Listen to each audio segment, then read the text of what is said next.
Pedro Marcos Lopes diz que Pedro Passos Coelho é o Messias do PSD e que aparentemente agora o Messias do PSD endoideceu porque concorda com a teoria da substituição, como se ainda estivéssemos a falar de uma teoria em 2025.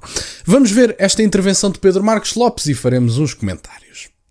O que está em causa é que estes senhores querem montar uma guerra cultural. Isto não é novo, já aconteceu nos primários do século XX e tudo, com o caso Kalman e tudo mais.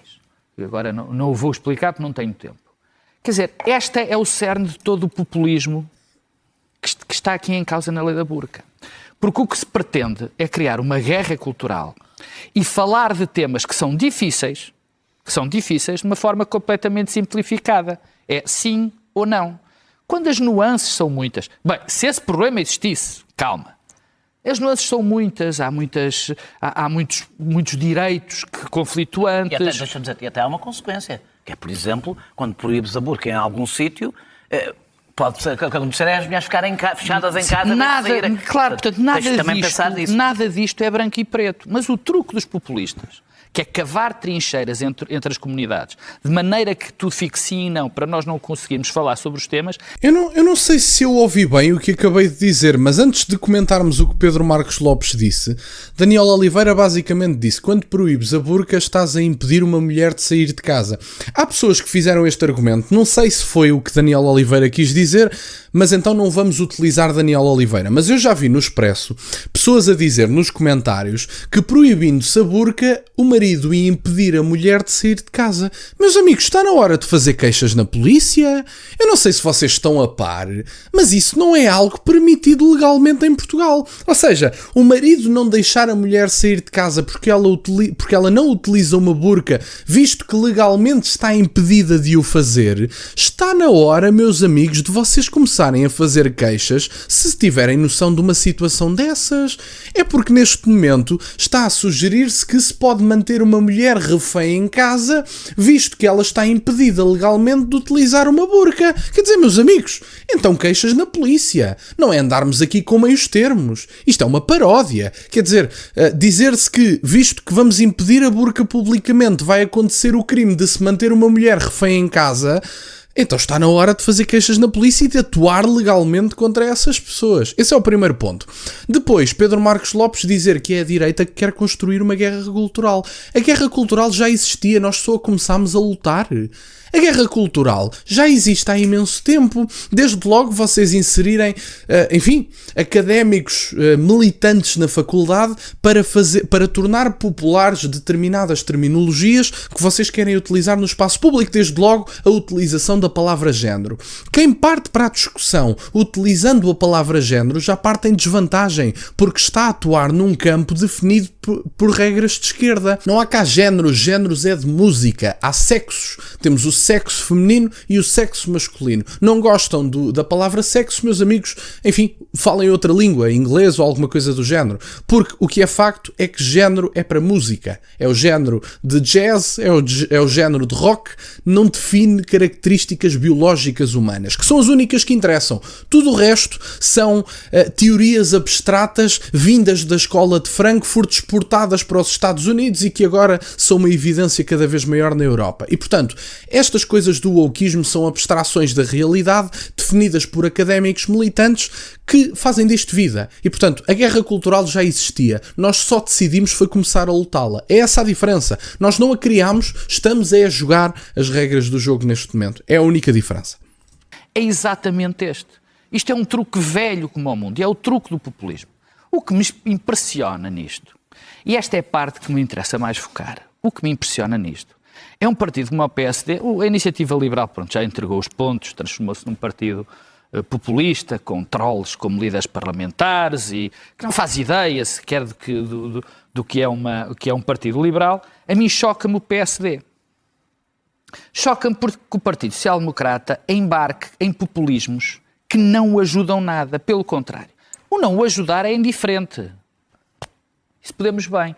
Mas que promove uma agenda que só serve para o país se radicalizar mais, para o país ter mais problemas sociais, para nós sermos cada vez menos capazes de falar uns com os outros. Mas depois, surpreende-me menos quando vejo o Messias do Partido Social Democrata, o Dr. Passos Coelho, ter um discurso em que defende, basicamente, que está em curso a grande substituição, porque daqui a uns anos vamos ser todos estrangeiros na nossa terra, que mistura criminalidade com imigração. Por acaso viemos a saber hoje que a criminalidade está mais baixa do que no tempo em que Passos Coelho era primeiro-ministro. Portanto, este legado, digamos, que o PSD nos está a deixar é completamente contra a sua história, contra os valores do PSD, olha, contra os valores do primeiro, daquele que foi até anteontem o militante número 1 do PSD, Dr. Francisco Pinto Balsemão,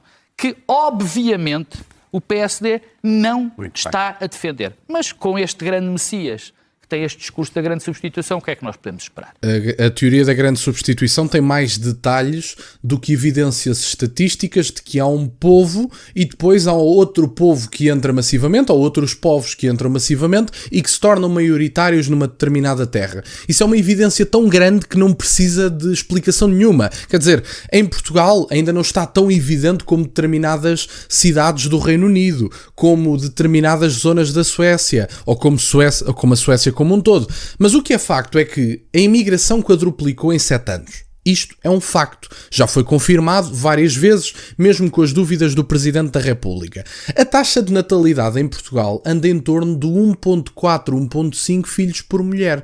O que é que isto significa? Sendo que Portugal, ou qualquer país, precisa de 2.1 filhos por mulher para a manutenção da sua população, se nós temos uma taxa de natalidade que sugere uma queda de população, visto que exportamos massivamente os nossos jovens e que preferimos pagar 500 euros a 3 imigrantes do que 1.500 a um jovem formado, objetivamente que eles depois vão ter filhos para o outro lado. Se temos 1.4 filhos por mulher e os imigrantes quadruplicaram em 7 anos, não é uma evidência matemática de que os imigrantes estão a crescer a um ritmo que os portugueses não estão na sua própria casa. E então o que é que isso significa? Concordamos todos que existe o povo português. Eu acho que, quer dizer, são coisas tão óbvias, mas ainda assim é preciso falar disso com estas pessoas. O povo português existe enquanto realidade física, histórica, linguística, cultural. Podemos todos concordar com isto. Ok, o povo português existe. Nos últimos 7 anos, a imigração quadruplicou. Pronto, pessoas que não se adaptaram, a grande maioria, desde logo porque quando importamos pessoas tão massivamente, ninguém se vai adaptar a coisíssima nenhuma. Juntam-se em guetos e acabou. E, portanto, entraram massivamente imigrantes. Os portugueses estão a diminuir enquanto povo, dada a taxa de natalidade. São tudo dados oficiais. Não estou a utilizar abstrações, nem estou a falar da imigração ilegal. Portanto, um povo que está a diminuir na sua própria casa, o outro que está a quadruplicar a cada 7 anos, o que é que vai acontecer daqui a 14 anos, por exemplo? O que é que acham que vai acontecer se não alterarmos o curso da história, nomeadamente em relação à imigração? Quer dizer, é uma evidência matemática a substituição populacional. Agora, há mais detalhes da substituição populacional, da teoria feita por Renaud Camus, que efetivamente merecem discussão, podem merecer discórdia, etc. Mas a evidência matemática é tão clara que não precisa de discussão nenhuma. Pedro Passos Coelho tem razão. A este ritmo, tornamos-nos estrangeiros na nossa própria casa. Não precisa de explicação nenhuma. Mas enfim, no fundo, era isto que eu tinha para partilhar sobre esta intervenção. Fico-vos muito grato que estejam desse lado. Peço-vos só que deixem o gosto neste vídeo e que subscrevam o canal. Tem as minhas redes sociais, o MBA na descrição, para o caso de quererem fazer alguma doação. E nunca se esqueçam, meus caros, questionem tudo. Até à próxima.